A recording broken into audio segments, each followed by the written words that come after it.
नमस्कार, मैं हूं श्वेता सिंह। बीते 7 सालों में कुल 1133 उम्मीदवारों और 500 सांसदों विधायकों ने पार्टियां बदली हैं, लेकिन सबसे ज्यादा दल बदलू नेता कांग्रेस के रहे। 2014 से 2021 के दौरान कुल 222 नेताओं ने कांग्रेस छोड़कर दूसरी पार्टियों का दामन थाम लिया। इनमें 177 सांसद या विधायक थे। अब अमरिंदर सिंह ने पार्टी छोड़ दी तो दीवारों की चटखने की आवाजें दूर तलक सुनाई दे रही हैं और असर इतना बड़ा है कि संपूर्ण कांग्रेस में हलचल मची है। पंजाब के हालात कांग्रेस के सामने सिर्फ पंजाब तक की चुनौतियां नहीं पेश कर रहे, बल्कि लड़ाई दिल्ली तक पहुंची। कांग्रेस में चल रहे सियासी पतझड़ के मौसम में पंजाब में दशकों तक अपनी शाखों पर कांग्रेस का झंडा फहराने वाला जो बड़ा पेड़ था वो गिर गया।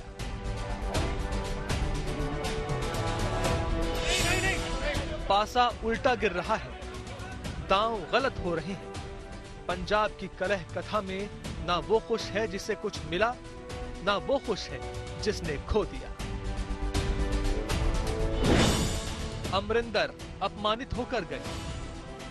मैं तो पहला भी कहा है, Sidhu is not the right man for Punjab. अगर वो लड़ेगा, जहां से भी लड़ेगा, मैं उसको नहीं जीतने दूंगा। आपने कहा कि आप जो है कांग्रेस से अलग हो जाएंगे, कब आप इस्तीफा जो है वो भेज रहे हैं सोनिया गांधी को? आप अप्रोप्रिएट टाइम पे बताऊंगा।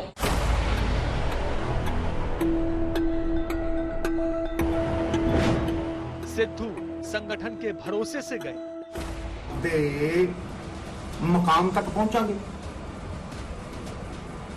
मैं ना ते हाईकमांड ਨੂੰ ਗੁੰਮਰਾਹ ਕਰ ਸਕਦਾ ਤੇ ਨਾ ਗੁੰਮਰਾਹ ਹੋਣ ਦੇ ਸਕਦਾ। संगठन के नेता अपने सब्र से गए। सवाल उठता यह है कि क्यों जा रहे हैं लोग। हम इतना तो जरूर कह सकते हैं कि उनकी निंदा भी कर सकते हैं कि क्यों पार्टी छोड़ के चले गए, लेकिन शायद हमें यह भी सोचना होगा, खुद से पूछना होगा, हो सकता है हमारी भी शायद कोई गलती रही।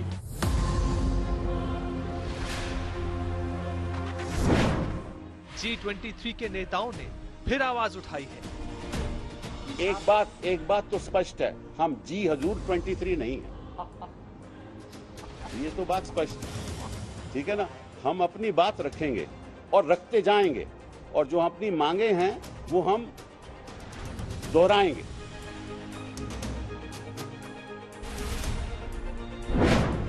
नए पुराने सब आपस में ही भिड़े हैं।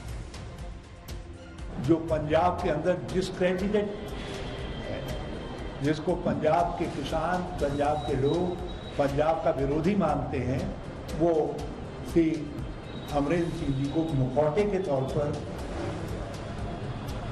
प्रयोग करना चाहते हैं, वो प्रयोग करना चाहते हैं।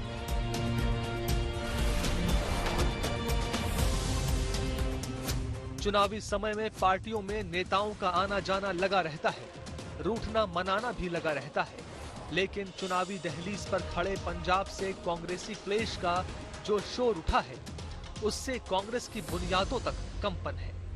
विरोध का हंगामा अपने ही खेमे में मचा है।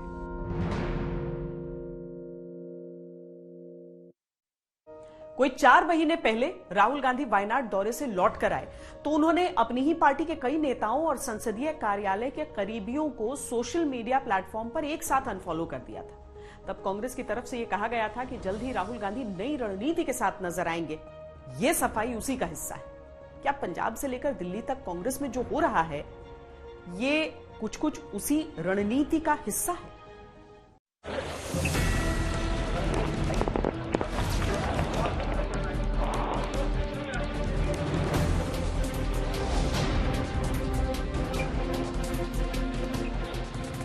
ऐसा नहीं है कि सब छोड़कर ही जा रहे हैं। हाँ, जब सब छोड़कर जा रहे हैं या छोड़कर जाने के लिए मजबूर किए जा रहे हैं, तब कुछ नए सदस्य कांग्रेस में जुड़ भी रहे हैं। इस पार्टी का अस्तित्व में होना लोकतंत्र के लिए बहुत ही जरूरी है। और जब पंत प्रधान कहते हैं, प्रधानमंत्री जी कहते हैं कि हम कांग्रेस मुक्त भारत चाहते हैं, मतलब आप विपक्ष मुक्त लोकतंत्र चाहते हैं, तो विपक्ष मुक्त लोकतंत्र कैसे होगा? मतलब एक पार्टी होगी, एक नेता होंगे, क्योंकि यहाँ से लोग निकल करके वहाँ जा रहे हैं। तो मैं समझता हूँ कि कांग्रेस का होना लोकतंत्र के लिए और देश के लिए बहुत जरूरी है। कुछ भी करके इस मुल्क के संविधान, लोकतंत्र और आइडिया ऑफ इंडिया को बचाना चाहिए, और यदि उसको बचाना है तो मुझे उनके साथ खड़े रहना है जिसने स्वतंत्रता के आंदोलन में न केवल कंट्रीब्यूट किया है, उसको लीड किया है, अंग्रेजों को यहां से खदेड़ कर दिखाया है। और इसीलिए आज मैं इंडियन नेशनल कांग्रेस की इस मंच पर आपके साथ खड़ा हूं। ये माना जा रहा है कि नए नेताओं का पार्टी से जुड़ना राहुल गांधी की पुरानी प्रयोगशाला का नया प्रयोग है। वो फिर से यूथ ब्रिगेड बनाने की तैयारी कर रहे हैं, जैसे पहले कभी बनाई थी।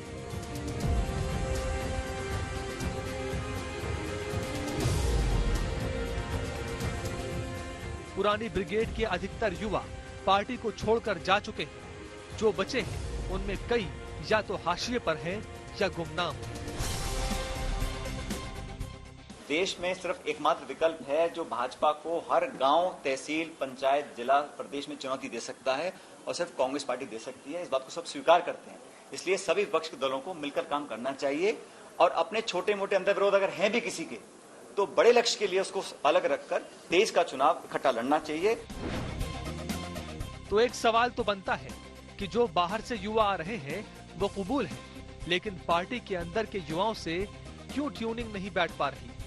वो पार्टी में उपेक्षित रहें या पार्टी छोड़कर चले जाएं, सब मंजूर है। यानी बाहर से आए युवा युवा और पार्टी के युवा बस हवा। अपने विपक्ष का चुनाव कीजिए, दोस्त अपने आप बन जाएंगे। तो हमने ये चुनाव किया है। हम इस देश की सबसे पुरानी पार्टी, सबसे लोकतांत्रिक पार्टी, मैं जोर दे करके बोल रहा हूं लोकतांत्रिक पार्टी, ताकि आप लोग परिवारवाद पे सवाल जरूर कीजिएगा। लोकतांत्रिक पार्टी में हम इसलिए शामिल होना चाहते हैं कि हमको लगता है, और सिर्फ हमको नहीं लगता है, इस देश के लाखों करोड़ों नौजवानों को ये लगने लगा है कि अगर कांग्रेस नहीं बचा तो देश नहीं बचेगा। बात अगर पार्टी से युवाओं को ही जोड़ने की है तो उत्तर प्रदेश से कांग्रेस के पूर्व विधायक ललतेश पति त्रिपाठी का पार्टी छोड़ना सबसे बड़ा सवाल है कांग्रेस के सामने। ललतेश के परदादा कमलापति त्रिपाठी और गांधी परिवार के बीच कम से कम 100 वर्षों का संबंध था। कमलापति त्रिपाठी कांग्रेस के कार्यकारी अध्यक्ष रह चुके थे। उत्तर प्रदेश के मुख्यमंत्री इंदिरा गांधी और राजीव गांधी के बेहद करीबी ललतेश के दादा उत्तर प्रदेश में बरसों कैबिनेट मंत्री रहे। दादी सांसद रही, पिता भी चंदौली से सांसद रहे। खुद ललतेश मिर्जापुर की मड़िहान सीट से विधायक रहे। ललतेश कांग्रेस के पास जितिन प्रसाद के जाने के बाद से ऐसा बड़ा ब्राह्मण चेहरा थे जो पश्चिमी वोटर्स पर असर डाल सकते थे। यानी रणनीति के लिहाज से भी बीजेपी ने जितिन प्रसाद को लेकर जो तैयारी की है, पश्चिमी वोटर्स के बीच ललतेश उसकी काट थी। लेकिन अब वही ललतेश कांग्रेस को छोड़ चुके हैं। वो सुष्मिता देव जो महिला कांग्रेस की अध्यक्ष रही, सांसद रही, उन्होंने भी इसी दौर में कांग्रेस को छोड़ा है। अगर बात युवाओं को जोड़ने की है तो पार्टी के युवाओं का मोह भंग क्यों हो रहा है, ये बात सोचने वाली है।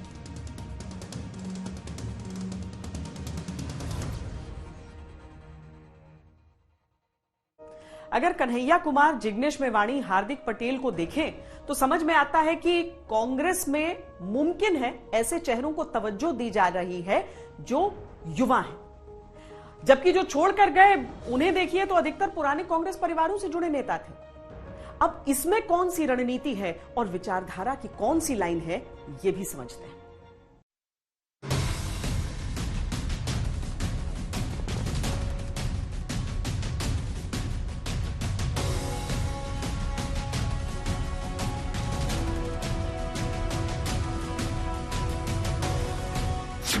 इस देश के लाखों करोड़ों नौजवानों को ये लगने लगा है कि अगर कांग्रेस नहीं बचा तो देश नहीं बचेगा। इस मुल्क के संविधान, लोकतंत्र और आइडिया ऑफ इंडिया को बचाना चाहिए, और इसीलिए आज मैं इंडियन नेशनल कांग्रेस की इस मंच पर आपके साथ खड़ा हूं। लक्ष्य क्या है, इनकी सोच क्या है?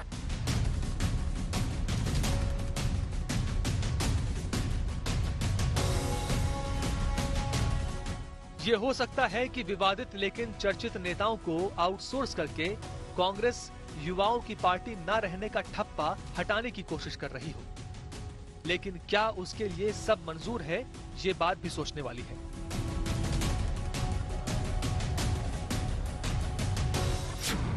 कन्हैया कुमार भारत विरोधी नारों के आरोप के साथ चर्चा में आए, अपना पहला लोकसभा चुनाव हार चुके हैं। दलित नेता जिग्नेश मेवाणी गुजरात से निर्दलीय विधायक पीएम मोदी के खिलाफ तीखी टिप्पणियों से चर्चाओं में रहते हैं। हार्दिक पटेल पाटीदार आंदोलन और कई व्यक्तिगत विवादों से चर्चा में रहे। नवजोत सिंह सिद्धू का पाकिस्तान प्रेम आरोपों के घेरे में आज भी है। वो अपने पार्टी में जो मर्जी करे, वो कांग्रेस प्रेसिडेंट का फैसला है, लेकिन जहां तक नेशनल कांग्रेस चीफ मिनिस्टर का फैसला है, that becomes a case of national security. And because we have, हमारा 600 किलोमीटर का बॉर्डर है from Pathankot to Fazilka, and वहाँ हमारा और देश का border Pakistan international border is the same. And मैं जानता हूँ इसको, ये इतना क्लोज है पाकिस्तानी लीडरशिप के साथ कि I will never allow it. It is national security का मसला बन जाएगा। पंजाब में अमरिंदर सिंह का जाना भी कांग्रेस की इसी रणनीति का हिस्सा हो सकता है, जिसमें पुराने या कम पसंद के नेताओं की जगह नए या युवा नेतृत्व को तरजीह दी जाए। 2017 में ही राहुल गांधी अमरिंदर सिंह की जगह प्रताप सिंह बाजवा के हाथ में पंजाब कांग्रेस की भाग्य डोर थमाना चाहते थे। अमरिंदर सिंह को मिले समर्थन के बाद वो अपने फैसले को लागू नहीं करा पाए। इसके बाद से ही नवजोत सिंह सिद्धू पंजाब कांग्रेस में अमरिंदर सिंह के खिलाफ तेजी से सक्रिय हुए। 10 जनपद का हाथ उनके ऊपर रहा।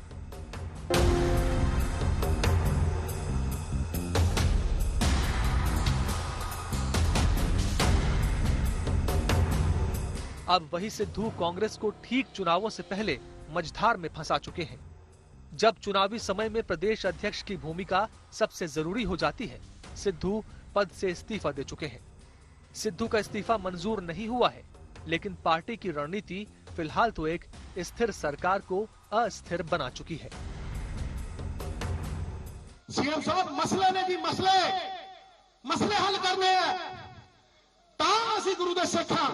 तो मैं आज पंजाब की किसानी ਨੂੰ कहना चाहना, ਇਹ ਪ੍ਰਧਾਨਗੀ ਦਾ ਸਭ ਤੋਂ ਵੱਡਾ ਮਿਸ਼ਨ ਇਹੀ ਹੈ कि सरकार की ताकत ਉਹਨਾਂ ਦੇ ਕੰਮ ਆਵੇ। ये हो सकता है कि कांग्रेस सिद्धू, मेवाणी, कन्हैया, हार्दिक के भरोसे युवा वोटर्स के बीच अपनी छवि को नए ढंग से पेश करना चाहती है, और ये तैयारी 2024 के आम चुनावों को ध्यान में रखकर की जा रही है। ये भी हो सकता है कि गुजरात में जिग्नेश और पंजाब में चन्नी को सामने लाकर परंपरागत दलित वोटर्स को वापस लाने की रणनीति बना रही है। लेकिन फिलहाल तो कांग्रेस जहां भी है वहीं बटी हुई दिख रही है, नए पुरानों के बीच, युवा बुजुर्गों के बीच, सत्ता और संगठन के बीच। देश के अधिकतर राज्यों में कांग्रेस तीसरे या चौथे नंबर पर पहुंच चुकी है। कहीं कहीं तो स्थिति इससे भी खराब है। जहां कांग्रेस सत्ता में है, वहां भी खुद अपनी ही बनाई रणनीति में उलझ चुकी है, फिर वो राजस्थान हो या छत्तीसगढ़। यूपी में कांग्रेस पहले 3 स्थानों में नहीं है, पश्चिम बंगाल में कांग्रेस पहले 3 स्थानों में नहीं है, महाराष्ट्र में भी कांग्रेस तीसरे स्थान पर भी नहीं है, बिहार में भी कांग्रेस पहले 3 स्थानों में भी नहीं है, असम, ओडिशा, तेलंगाना, आंध्र प्रदेश, त्रिपुरा में मुकाबले में ही नहीं है। जहां कांग्रेस सीधे मुकाबले में रहती है, उस राजस्थान में विवाद जारी है। छत्तीसगढ़ में शीर्ष नेताओं में 36 का आंकड़ा बना हुआ है। पंजाब की कहानी तो अभी चल ही रही है। पंजाब का विवाद नए और पुराने नेता के बीच वर्चस्व की लड़ाई माना जा सकता है। और वो अगर ये समझता था कि मैं सरकार चलाऊंगी वाया चन्नी, नेचुरली रिएक्शन होना था। ਭਾਰਤ ਦੇ ਸੰਵਿਧਾਨ ਦੇ ਪ੍ਰਤੀ ਸੱਚੀ ਸ਼ਰਧਾ ਅਤੇ ਨਿਸ਼ਠਾ ਰੱਖਾਂਗਾ। लेकिन राजस्थान का रण अलग चुनौती है और छत्तीसगढ़ में तो कांग्रेस ने राजनीति की जो नई परंपरा डाली वो गले की हड्डी बन चुका है। अपनी पार्टी में मुख्यमंत्री की कुर्सी के लिए रोटेशन की अभूतपूर्व परंपरा। 2018 में कांग्रेस ने बीजेपी से छत्तीसगढ़ हासिल किया था। तब छत्तीसगढ़ की कुल 90 सीटों में से 67 सीटें कांग्रेस पार्टी ने जीती थी, जबकि बीजेपी को सिर्फ 15 सीटें मिली थी। पूर्ण बहुमत वाली सरकार में तब मुख्यमंत्री पद के दो मजबूत दावेदार थे, भूपेश बघेल और टीएस सिंहदेव। कांग्रेस आलाकमान ने तब सत्ता के बंटवारे में 2.5 साल मुख्यमंत्री बनने का फॉर्मूला तय किया और भूपेश बघेल पहले टर्म के लिए मुख्यमंत्री बन गए।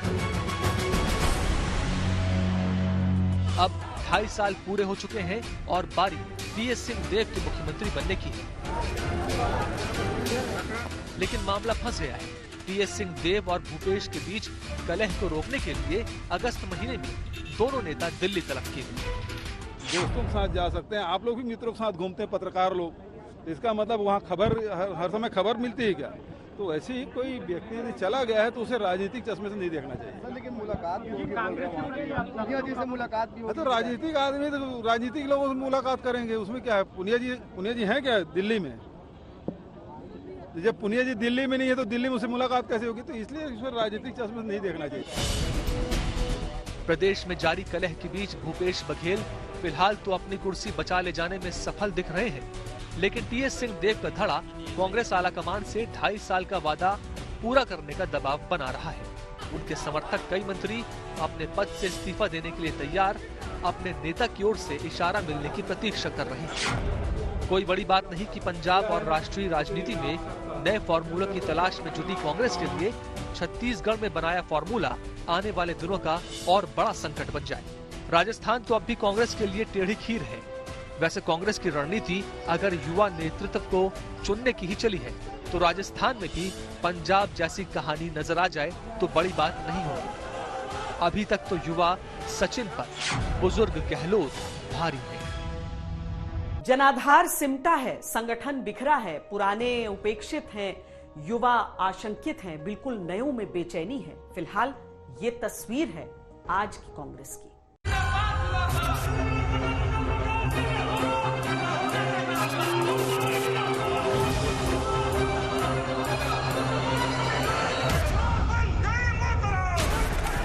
लंबी लिस्ट है उन नेताओं की जिनका राजनीतिक करियर तो कांग्रेस के साथ शुरू हुआ, 4 कदम साथ भी चले, लेकिन किसी न किसी विवाद के चलते उनके रास्ते अलग हो गए और अलग रास्तों पर वो कांग्रेस का जनाधार भी इस तरह लेकर गए कि फिर कभी वो कांग्रेस के खेमे में नहीं लौटे।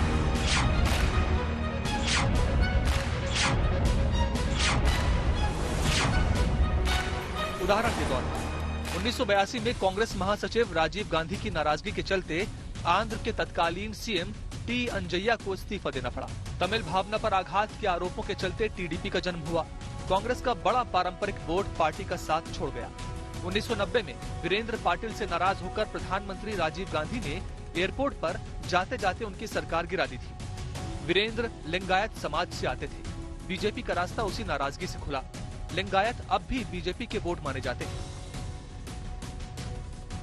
लगातार नेताओं की नाराजगी और नए दलों को मिलती गई राजनीतिक जगह का असर धीरे धीरे कांग्रेस पर पड़ता गया। मेरा कांग्रेस पार्टी से 3 पीढ़ियों का साथ रहा है, तो ये महत्वपूर्ण निर्णय जो मैंने लिया है, बहुत विचार मंथन और सोच के बाद मैं इस फैसले पर पहुंचा हूं। एक दौर कांग्रेस ने जवाहरलाल नेहरू का वो देखा जब नीतियों या संशोधन बिल्स पर सबकी सहमति से काम होता था। एक समय ये है जब पार्टी के अंदर से आवाज उठी है कि फैसले कौन कर रहा है पता नहीं। ये तो साफ जाहिर है कि कांग्रेस का कोई अभी इलेक्टेड प्रेसिडेंट नहीं है, लेकिन फिर भी निर्णय तो कोई ले ही रहे हैं ना। तो ये आप भी जानते हो, मैं भी जानता हूं।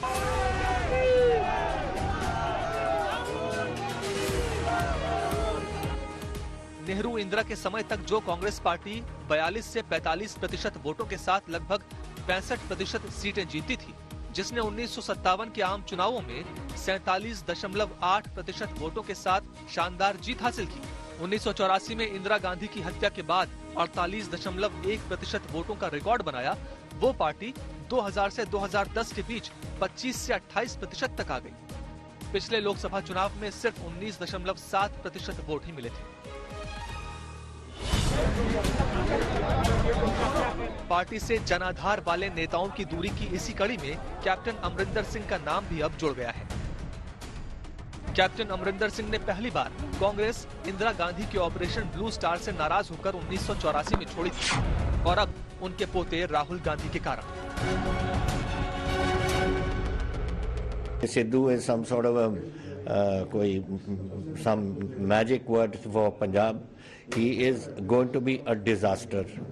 कांग्रेस पार्टी का फैसला है, जो मर्जी करें।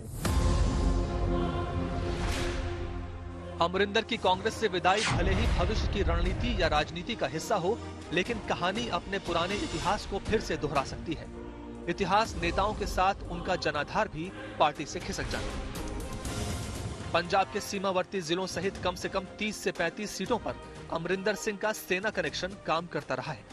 अगर अमरिंदर सिंह ने नई पार्टी बनाई तो 30 से 35 सीटों का वोट बैंक कांग्रेस के खाते से माइनस भी हो सकता है। अमरिंदर सिंह ने लंबे समय तक पंजाब कांग्रेस की राजनीति को संभाला और उनका एक अपना जनाधार तैयार हुआ, जिसके चलते कांग्रेस के पंजाब में वोट बैंक पर कभी ज्यादा असर नहीं पड़ा। 2012 में बीजेपी अकाली सरकार बनी थी, लेकिन अमरिंदर सिंह के नेतृत्व में कांग्रेस का वोट शेयर 40% था, बीजेपी का 7% और अकाली का 35%। 2017 में जब सरकार बनी तब आम आदमी पार्टी की चुनौती भी शामिल थी, लेकिन कांग्रेस ने 38% वोट शेयर के साथ सरकार बनाई। बीजेपी 5, आप 24 और अकाली 25% पर रह गए। 2019 के लोकसभा चुनावों में भी कांग्रेस का वोट शेयर 40% बना रहा, जबकि बीजेपी का 10%, आप का 7 और अकाली का 28% रहा।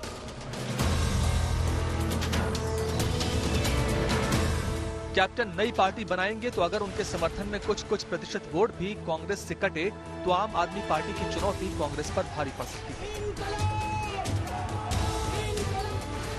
अगर कैप्टन ने बीजेपी के साथ किसी अघोषित समझौते के तहत कोई रणनीति अपना ली तो तस्वीर कांग्रेस के लिए और भी बेरंग हो सकती है। आने वाला साल कांग्रेस के लिए कई चुनौतियां लिए खड़ा है, जिसमें पंजाब समेत उत्तराखंड और उत्तर प्रदेश के चुनाव शामिल है।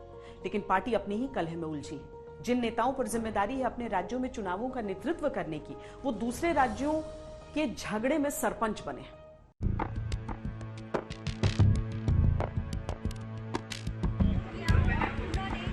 कभी दिल्ली, कभी चंडीगढ़ तो कभी देहरादून। हरीश रावत कभी पंजाब के झगड़े के चक्कर में उत्तराखंड से दिल्ली के चक्कर काट रहे हैं, तो कभी दिल्ली से चंडीगढ़ के, तो कभी चंडीगढ़ से वापस दिल्ली के। तो एक सम्मानजनक उद्बोधन समझ करके पंजाब के वो पार्टी प्रभारी हैं और उत्तराखंड में चुनाव प्रचार समिति के अध्यक्ष, लेकिन मौजूदा हालात में वो दोनों ही जगह पर्याप्त समय नहीं दे पा रहे हैं। गलतियां तो हर इंसान से होती है, विनम्रता के साथ और डेमोक्रेटिक वे में सारी चीजें देखते सहते भी काम किया है।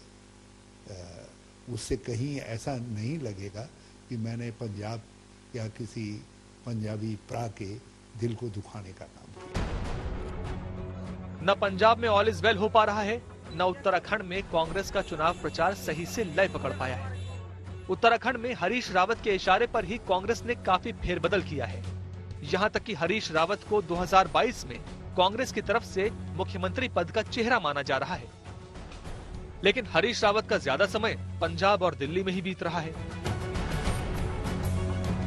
उत्तर प्रदेश चुनावों के लिए कांग्रेस कई तरह की तैयारियां तो कर रही है, जिसमें सोशल मीडिया एक्सपर्ट्स की भी मदद ली जा रही है और प्रत्याशी चयन में बूथ स्तर पर मजबूत प्रत्याशियों की तलाश कर रही है। लेकिन पंजाब के झगड़े में प्रियंका गांधी का ध्यान भी कभी सिद्धू तो कभी दूसरे असंतुष्टों पर लगा हुआ है। प्रियंका गांधी उत्तर प्रदेश का दायित्व संभाल रही हैं, और उनके सामने कांग्रेस को संगठन स्तर पर मजबूत करने की बड़ी जिम्मेदारी है और समय कम बचा है। लेकिन न सिर्फ पंजाब का क्लेश बल्कि राजस्थान और छत्तीसगढ़ की कांग्रेस कलह की वजह से उनका फोकस लगातार बटा हुआ है। कुल मिलाकर स्थिति ये है कि पंजाब की स्थिर सरकार नीतियों और निर्णयों की वजह से अस्थिरता के माहौल में है। जहां कांग्रेस लड़कर अपनी जगह बनाने की कोशिशें कर रही है, वहां संगठन के स्तर पर अभियान शुरू करने में देरी हो रही है, जबकि उत्तराखंड हो या उत्तर प्रदेश, अन्य दलों की तैयारियां काफी आगे चल रही हैं।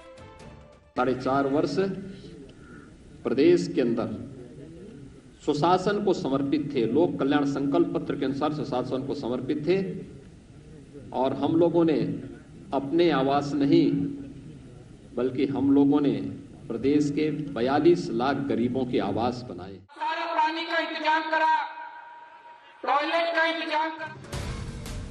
मध्य प्रदेश में भी उपचुनाव होने हैं, लेकिन वहां भी संवाद और विवाद का मुद्दा छोटा नहीं है और युवा नेतृत्व वाला मुद्दा मध्य प्रदेश में काफी समय से कांग्रेस की लिस्ट में लंबित है। एक ज्योतिरादित्य सिंधिया थे, लेकिन अब वो बीजेपी के मुकुट में जड़े हैं।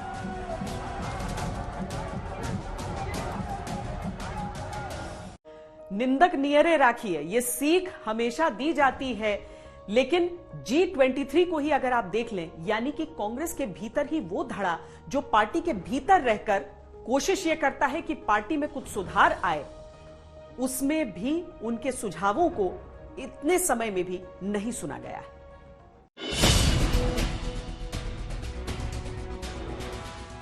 राज्यों की किचकिच अलग कहानी है। राज्यों में नेताओं के आपसी टकराव के किस्से भी अलग हैं। अब तो मुश्किल ये है कि पार्टी में ही कई गुट बन चुके हैं। कांग्रेस में दशकों बिता चुके नेता पार्टी के अंदर नया समूह बना चुके गांधी परिवार से नेतृत्व के सीधे सवाल पूछ रहे हैं। Well, I think it's been badly handled by the High Command. Sidhu was nominated as PCC president against the advice of the Chief Minister. Sidhu has been a member of my cabinet for 7 months and he was not an effective minister. And he is also not very stable. Congress party का नेतृत्व कौन कर रहा है, ये सवाल भी कांग्रेस के अंदर से ही उठ रहा है। पूर्णकालिक अध्यक्ष से लेकर कांग्रेस वर्किंग कमेटी अधिवेशन तक के मुद्दे पर तकरार है। कार्यकर्ता और समर्थक भी तेरे नेता मेरे नेता का मोर्चा खोलकर आपस में ही संग्राम छेड़े हैं। एक तस्वीर ये भी देख लीजिए, ये कांग्रेस के ही कार्यकर्ताओं की कांग्रेस के ही वरिष्ठ नेता कपिल सिब्बल के घर के बाहर की तस्वीर है। जो सहयोगी हैं वो भी कांग्रेस को आईना दिखाने की कोशिश कर रहे हैं। बड़े जनाधार वाले पुराने नेताओं की कमी, लगातार सत्ता के केंद्र से दूरी और आपसी मनमुटाव ने कांग्रेस को वहां लाकर खड़ा कर दिया है जहां से वापसी में बड़ा और कड़ा संघर्ष है, लंबी लड़ाई है। हमारी इस पेशकश में आज के लिए इतना ही। देश और दुनिया की बाकी खबरों के लिए देखते रहिए आज तक।